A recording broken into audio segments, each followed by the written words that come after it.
మరో breaking news చూస్తున్న మాజీ మంత్రి వైఎస్ వివేకానందరెడ్డి హత్య కేసులో నిందితునిగా ఉన్న సునీల్ యాదవ్ బెయిల్ పిటిషన్ పై హైకోర్టులో వాదనలు జరిగాయి. ఈ కేసులో సునీల్ రెండో నిందితునిగా ఉన్న విషయం తెలిసిందే. కొన్నాళ్ల క్రితం తనకు బెయిల్ ఇవ్వాలని సునీల్ హైకోర్టులో పిటిషన్ దాఖలు చేశారు. ఈ కేసులో ఇంప్లీడ్ అయిన వివేకానందరెడ్డి భార్య సౌభాగ్యలక్ష్మి బెయిల్ ఇవ్వొద్దంటూ కోర్టును కోరారు. సునీల్ కు బెయిల్ మంజూరు చేస్తే సాక్ష్యాలను ప్రభావితం చేసే అవకాశాలున్నాయని పేర్కొన్నారు. ఇరుపక్షాల వాదనలు విన్న కోర్టు తదుపరి విచారణను ఈ నెల 27కు వాయిదా వేసింది.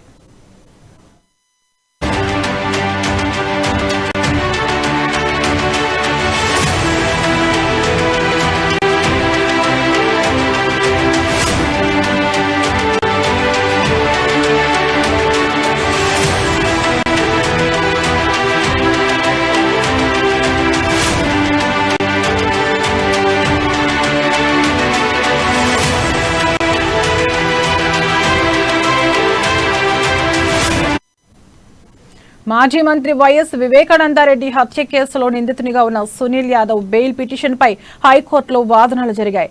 ఈ కేసులో సునీల్ రెండో నిందితుడిగా ఉన్న విషయం తెలిసిందే. కొన్నాళ్ల క్రితం తనకు బెయిల్ ఇవ్వాలని సునీల్ హైకోర్టులో పిటిషన్ దాఖలు చేశారు. ఈ కేసులో ఇంప్లీడ్ అయిన వివేకానందరెడ్డి భార్య సౌభాగ్యలక్ష్మి బెయిల్ ఇవ్వొద్దంటూ కోర్టును కోరారు. సునీల్ కు బెయిల్ మంజూరు చేసే సాక్ష్యాలను ప్రభావితం చేసే అవకాశాలు ఉన్నాయని పేర్కొన్నారు. ఇక ఇదే అంశంపై మరింత సమాచారం మా క్రైమ్ బ్యూరో ప్రణయ్ అందిస్తారు. ప్రణయ్,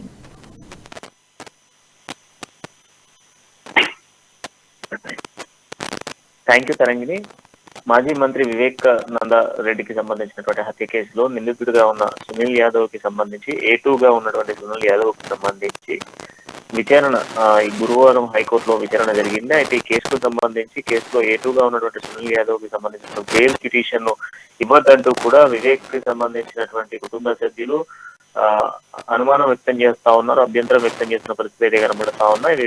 వివేకానందరెడ్డికి సంబంధించి హత్య కేసులో A2గా ఉన్నటువంటి అతనికి ఒకవేళ బెయిల్ ఇచ్చినట్లయితే కేసు తారుమారు అయ్యేటువంటి ఛాన్సెస్ ఉన్నాయి. ఈ నేపథ్యంలో ఒకవైపు సిబిఐకి సంబంధించిన దర్యాప్తు జరుగుతున్న నేపథ్యంలోనే ఆయన బెయిల్ మంజూరు చేసినట్లయితే కేసులు తారుమారు అయ్యేటువంటి ఛాన్సెస్ ఉన్నాయంటూ కూడా వివేకానందరెడ్డికి భార్య సౌభాగ్య అమ్మ కోర్టులో పిటిషన్ దాఖలు చేయడం జరిగింది. విచారణ దశలో ఉన్న నేపథ్యంలోనే బెయిల్ మంజూరు చేయకూడదంటూ కూడా సాక్షులను ప్రలోభ పెట్టేటువంటి ప్రయత్నం చేసేటువంటి అవకాశాలు ఉన్నాయి కనుక వారికి బెయిల్ ఇవ్వద్దంటూ కూడా చెప్పడం జరిగింది. అయితే ఈ నేపథ్యంలోనే తదుపరి విచారణ ఈ నెల 27న సునీల్ కి సంబంధించినటువంటి బెయిల్ పిటిషన్ పై అనుమానాలు వ్యక్తం చేసినటువంటి అభ్యంతరాలు వ్యక్తం చేసిన నేపథ్యంలోనే తదుపరి విచారణ ఈ నెల 27న జరుగుతున్నట్టు కూడా హైకోర్టు తీర్పు ఇవ్వడం జరిగింది. అయితే ఈ క్రమంలోనే తదుపరి విచారణ అంతా కూడా హైకోర్టు తుది నిర్ణయంగా తీసుకోవడం జరిగింది. కాగా మనం చూసుకుంటే పులివెందులో జరిగినటువంటి హత్య కేసుకు సంబంధించి మాజీ మంత్రి వైఎస్ఆర్ పార్టీకి సంబంధించినటువంటి వివేక్ హత్య కేసుకు సంబంధించి ప్రధానంగా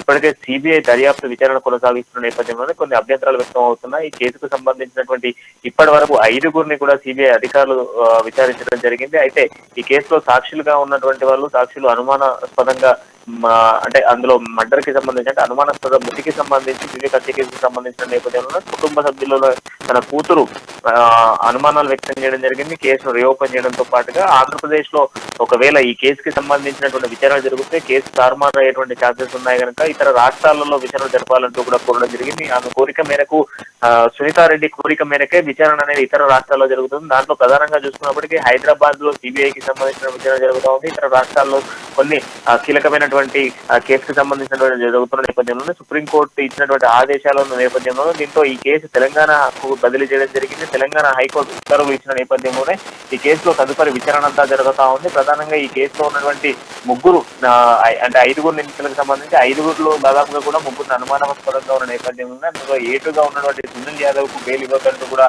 అభ్యంతరం వ్యక్తం చేసిన పరిస్థితులు అయితే కనబడతా ఉన్నాయి. అయితే ఈ అభ్యంతరం మేరకే వాళ్ళ పిటిషన్ ను హైకోర్టు స్వీకరిస్తూ తదుపరి విచారణ ఈ నెల 27న జరుపుతామంటూ కూడా తెలిపిన పరిస్థితులు కనబడుతున్నాయి. తరంగిణి.